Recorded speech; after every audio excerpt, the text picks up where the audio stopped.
Portugal national টিমে নাকি ফাটল ধরেছে। জোয়া নেভেজ নাকি বলেছে ক্রিস্টিয়ানো রোনালদো সাধারণ একজন খেলোয়াড়, এবং তার পাশাপাশি তার গার্লফ্রেন্ড নাকি বলেছে যে ক্রিস্টিয়ানো রোনালদো সেলফিশ, তাকে রিটায়ারমেন্ট নিয়ে নেওয়া উচিত। এবং ক্রিস্টিয়ানো রোনালদোর বোন নাকি বলেছে এই সব কিছুর জন্য ব্রুনো ফার্নান্ডেজ দায়ী।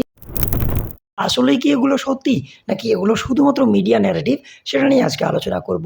এর পাশাপাশি আলোচনা করব ক্রিস্টিয়ানো রোনালদো কিংবা পর্তুগাল কি কামব্যাক দিতে পারবে, এবং ক্রিস্টিয়ানো রোনালদোকে কি বেঞ্চ করলে ভালো হবে সেগুলো নিয়ে। তো চলুন শুরু করা যাক। প্রথমেই আসা যাক জোয়া নেভেজের সাথে কী বলেছে।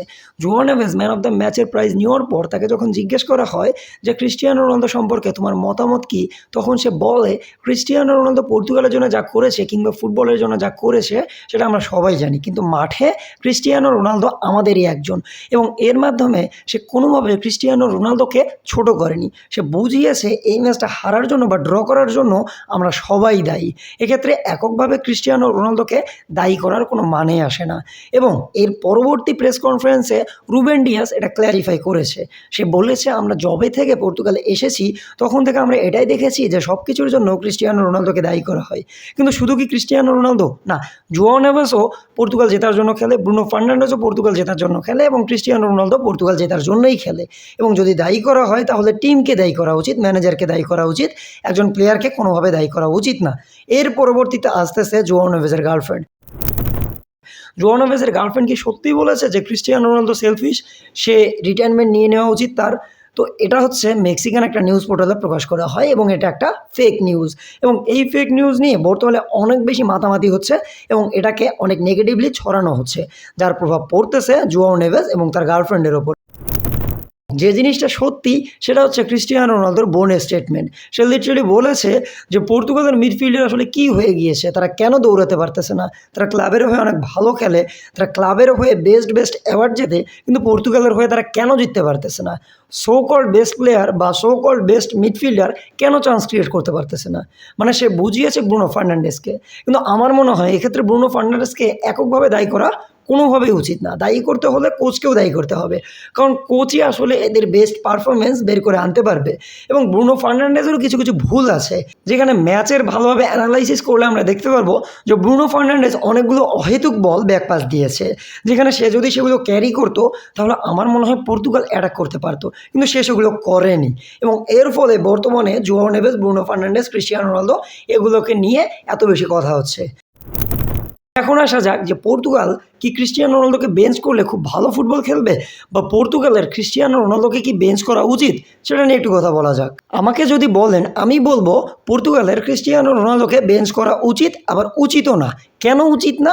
উচিত না হচ্ছে এই কারণে, এখন পর্যন্ত পর্তুগাল ক্রিস্টিয়ানো রোনালদোর একজন যোগ্য উত্তরসূরি বা একজন প্রপার নাম্বার 9 প্রডিউস করতে পারেনি।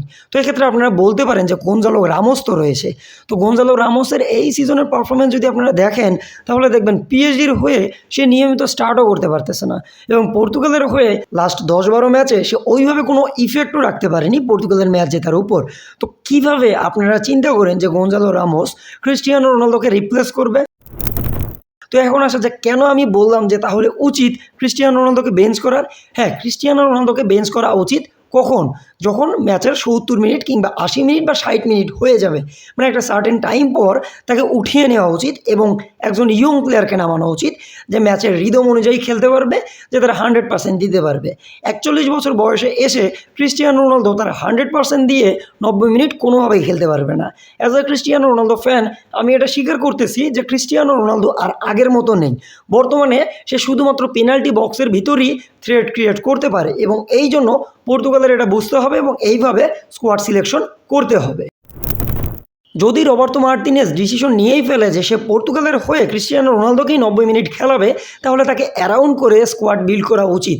ক্রিস্টিয়ানো রোনালদো বক্সের ভিতরে থাকে এবং বক্সের ভিতর অ্যাজ এ পোচার কিংবা as a fox in the বক্সের মতো কাজ করে, এবং তাকে যদি গোল করাতে হয় বা তাকে দিয়ে যদি গোল আনতে হয় তাহলে এমন উইঙ্গার নামাতে হবে যারা বক্স ক্র্যাশ করে এবং যারা খুব ভালো ক্রস করে, মানে তারা দুই সাইড থেকে অনবরত বল ক্রস করবে, যেখান থেকে ট্যাপ ইন কিংবা হেডে গোল করবে ক্রিস্টিয়ানো রোনালদো, এবং তারা বক্স ক্র্যাশ করবে এবং যার যার ফলে পেনাল্টি পাবে এবং পেনাল্টি থেকে গোল করবে ক্রিস্টিয়ানো রোনালদো। এইরকম উইঙ্গার পর্তুগালকে নামাতে হবে। তো এইরকম উইঙ্গার কে কে রয়েছে? এইরকম উইঙ্গার রয়েছে রাফায়েল লিয়াও, এইরকম উইঙ্গার রয়েছে পেদ্রো নেটো, এইরকম উইঙ্গার রয়েছে ট্রিঙ্কাও এবং এইরকম উইঙ্গার রয়েছে ফ্রান্সিসকো কনসেসাও। এবং তার পাশাপাশি মিডফিল্ডকে অনেক বেশি ডিরেক্ট হতে হবে। মানে এই ম্যাচটা ডিআর কঙ্গোর এগেনস্টে যেটা পর্তুগাল খেলেছে, এখানে যদি আমরা দেখি তাহলে দেখব পর্তুগাল সবচেয়ে বেশি ব্যাক পাস করেছে।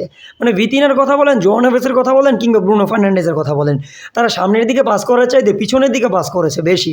এবং আমার মনে হয় পর্তুগাল যদি খুব ভালো করতে চায় তাহলে এটা করা যাবে না, তাদেরকে অনেক বেশি ডিরেক্ট হতে হবে, তাদেরকে অনেক বেশি চান্স ক্রিয়েট করতে হবে এবং এর ফলে পর্তুগাল কিংবা ক্রিস্টিয়ানো রোনালদো খুব ভালো ফুটবল খেলতে পারবে।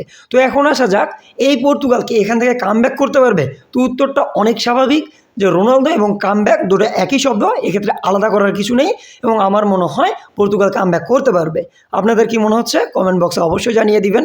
দেখা হচ্ছে অন্য কোনো ভিডিওতে, ততক্ষণ পর্যন্ত সাথেই থাকবেন। আসসালামু আলাইকুম। জাস্টিস ফর হাদি, আলা মাদ্রিদ, ইনাদামাস সু।